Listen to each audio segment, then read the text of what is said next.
চট্টগ্রামের আলোচিত সন্ত্রাসী ছোট সাজ্জাদকে গ্রেফতারে পুলিশকে সহায়তা করা এবং বিদেশে পলাতক শীর্ষ সন্ত্রাসী বড় সাজ্জাদ গ্রুপের ঘনিষ্ঠ সহযোগী ইমতিয়াজ সুলতান ইকরামকে গ্রেফতার করেছে র্যাব ৭।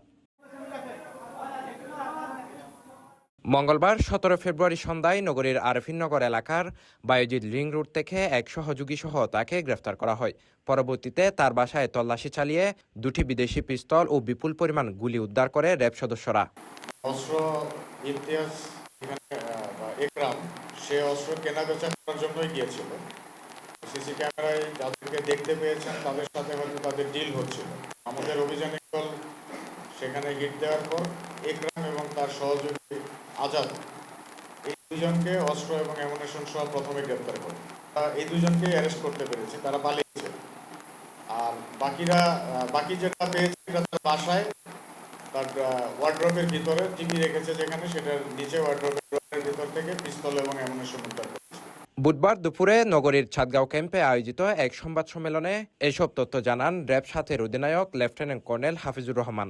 সারোয়ার বাবলা এবং ছোট সাজ্জাদ এই গ্রুপটি তার সন্ত্রাসী কার্যক্রম নিয়ন্ত্রণ করতে থাকে এবং একরাম এবং বাবলা সবসময় একত্রে কার্যক্রম পরিচালনা করত। এছাড়াও একরামের নামে আরও ২-৩টি মামলা রয়েছে, মারামারি, অ্যাটেম্প টু মার্ডার, এই ধরনের বিভিন্ন মামলা রয়েছে, যে মামলাগুলো জামিনে রয়েছে। র্যাব জানায় ইমতিয়াজ সুলতান ইকরাম দীর্ঘদিন ধরে মধ্যপ্রাচ্যে পলাতক থেকে বায়েজিদ বুস্তামি, অক্সিজেন ও মুরাদপুর এলাকার ব্যবসায়ীদের কাছ থেকে হোয়াটসঅ্যাপ ও মেসেঞ্জারে মোটা অঙ্কের চাঁদা দাবি করছিল। তিনি বিদেশে অবস্থানরত তালিকাভুক্ত সন্ত্রাসী বড় সাজ্জাদ গ্রুপের অনুসারী হিসেবে পরিচিত।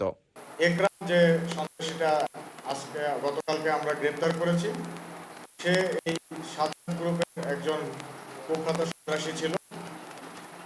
অস্ত্র অ্যামুনিশন সহ তাকে আমরা গ্রেপ্তার করতে পেরেছি, আলহামদুলিল্লাহ। এখন আমরা আইনানুগ প্রক্রিয়া অনুযায়ী পরবর্তী কার্যক্রম গ্রহণ করব। র্যাবের প্রাথমিক জিজ্ঞাসাবাদে আরও জানা গেছে, গ্রেফতারকৃত ইকরাম গত ৫ নভেম্বর বায়েজিদ বুস্তামি এলাকায় চট্টগ্রাম ৮ আসনের বিএনপির প্রার্থী এরশাদুল্লাহর গণসংযোগ চলাকালে গুলিতে নিহত হওয়া আলোচিত সন্ত্রাসী সরোয়ার বাবলা এবং সন্ত্রাসী ম্যাকসন ও ফিরোজের অত্যন্ত ঘনিষ্ঠ সহযোগী হিসেবে পরিচিত। দুবাই যাওয়ার পর তার সাথে কিছুদিন আগে নিহত সন্ত্রাসী সারোয়ার বাবলা তার সাথে দেখা পায় এবং সারোয়ার বাবলার সাথে সেখানে তার পরিচয়, এবং তারা দুবাই সাজ্জাদ বা বড় সাজ্জাদ নামে পরিচিত যে সন্ত্রাসী রয়েছে তার অধীনে কাজ করে। কিছুদিন পর তারা দুবাই থেকে বাংলাদেশে ফেরত আসে এবং সারোয়ার বাবলা এবং ছোট সাজ্জাদ এই গ্রুপটি তার সন্ত্রাসী কার্যক্রম নিয়ন্ত্রণ করতে থাকে এবং একরাম এবং বাবলা সবসময় একত্রে কার্যক্রম পরিচালনা করত। চট্টগ্রামের চাঞ্চল্যকর স্কুল ছাত্রী তাসপিয়া হত্যা মামলার অন্যতম আসামি এই ইকরাম। ওই সময়ে মামলার পর তিনি দুবাইয়ে পালিয়ে গিয়েছিলেন। সম্প্রতি দেশে ফিরে পুনরায় সন্ত্রাসী কর্মকাণ্ডে জড়িয়ে পড়েন বলে র্যাব কর্মকর্তারা জানিয়েছেন।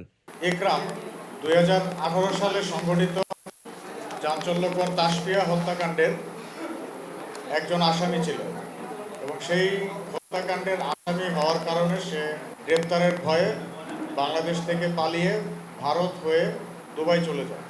CTG post, Chittagong.